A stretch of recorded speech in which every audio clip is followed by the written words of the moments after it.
Royal Challengers Bangalore, 18 साल का इंतजार और फिर वो जीत। 3 जून 2025 आईपीएल ट्रॉफी आखिरकार आखिरकार उनकी हुई। ये साला कप नम दे।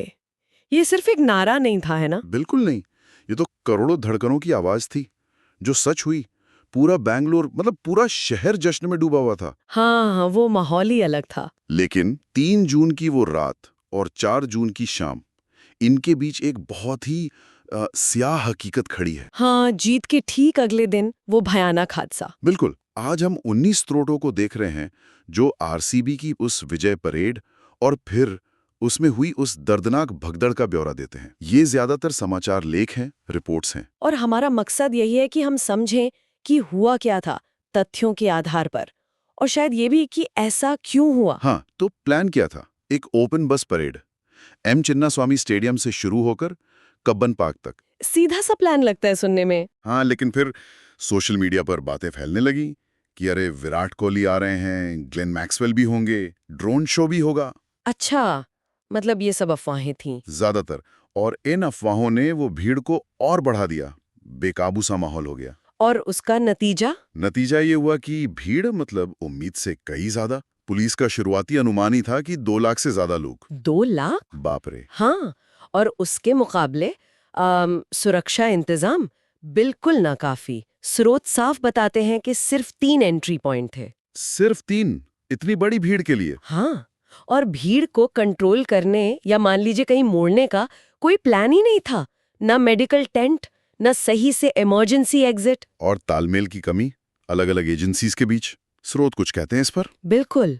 स्रोत सीधे तौर पर उंगली उठाते हैं कि तालमेल की भारी कमी थी। ऐसा लगता है जैसे वो जिम्मेदारियां ठीक से तय नहीं थी या फिर आपस में बात ही नहीं हुई। मतलब जश्न के जोश में वो जरूरी सुरक्षा इंतजामों को नजरअंदाज कर दिया गया। हाँ, ऐसा ही लगता है। एक क्लासिक मामला जहां उत्साह में बेसिक चीजें भूल गए। और फिर वो अफवाह फैली जिसने असल में तबाही मचाई। विराट कोहली वाली। हाँ, विराट कोहली गेट नंबर 3 पर हैं। बस ये सुनते ही भीड़ जैसे पागल हो गई। सब उस तरफ भागे। ओहो। लोग एक दूसरे पर गिरने लगे, बच्चे बिछड़ गए, चप्पलें, जूते सब वहीं बिखर गए। जो गिरे वो उठ नहीं पाए, दम घुटने लगा लोगों का, चीख पुकार मच गई। ये सोचना भी भयानक है। और नतीजा? नतीजा बहुत भयानक था। 11 लोगों की जान चली गई। 11? हाँ, उनमें 2 छोटे बच्चे थे, 6 और 9 साल के। 3 महिलाएं थीं, जिनमें एक गर्भवती भी थी। एक बुजुर्ग व्यक्ति थे जो शायद शहर घूमने आए थे, और बाकी सब युवा फैंस थे। इस त्रासदी का वो मानवीय पहलू बहुत दर्दनाक है।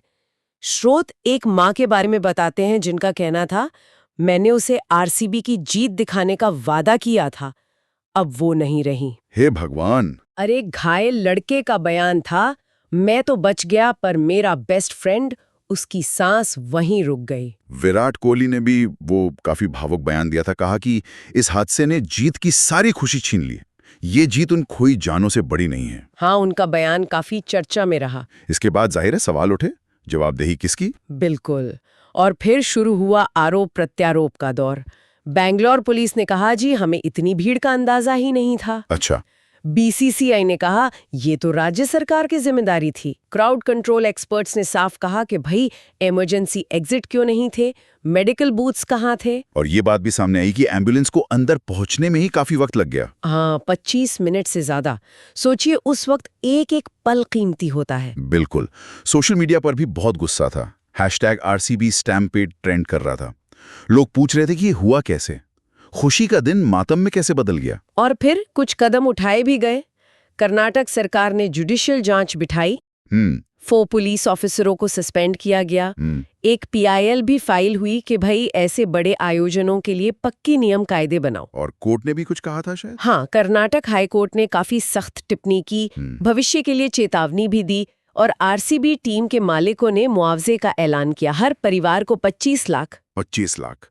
लेकिन क्या कोई भी रकम? वही सवाल है, क्या कोई रकम इस नुकसान की भरपाई कर सकती है? स्रोत एक पैटर्न दिखाते हैं, जब ऐसी त्रासदी होती है तो जवाबदेही अक्सर धुंधली हो जाती है। ये सिर्फ बैंगलोर की बात नहीं है, ये बड़े आयोजनों से जुड़ी एक बड़ी समस्या की तरफ इशारा करता है। तो ये कहानी एक अजीब, एक दुखद विरोधाभास पर आके खत्म होती है। एक टीम की सालों की मेहनत, बरसों का इंतजार, और वो जीत शहर के लिए एक कभी ना भूलने वाली त्रासदी बन गई। जश्न के दिए आंसुओं से बुझ गए। और ये सिर्फ आंकड़े नहीं हैं, 11 लोग। ये वो सपने थे जो उस भीड़ में कुचल दिए गए। वो बच्चे जिन्होंने पोस्टर पकड़े होंगे, वो लोग जो पहली बार ऐसा जश्न देखने आए होंगे। स्रोत भी कहते हैं, भीड़ में जिंदगियां होती हैं और ऐसे आयोजनों के साथ जिम्मेदारी जुड़ी होती है। सही बात है। ये घटना हमें सिखाती है कि जब हम जश्न मनाते हैं तो ये सोचना भी उतना ही जरूरी है कि क्या गलत हो सकता है, जितना ये सोचना कि सब ठीक कैसे होगा। बिल्कुल। तो आखिर में एक सवाल छोड़ जाते हैं सोचने के लिए। जब सुरक्षा को ऐसे ताक पर रख दिया जाता है तो जश्न की असली कीमत क्या होती है? और भविष्य में ऐसी दिल दहला देने वाली घटनाओं को रोकने के लिए हम अपनी सामूहिक खुशी को और ज्यादा जिम्मेदारी से कैसे संभाल सकते हैं?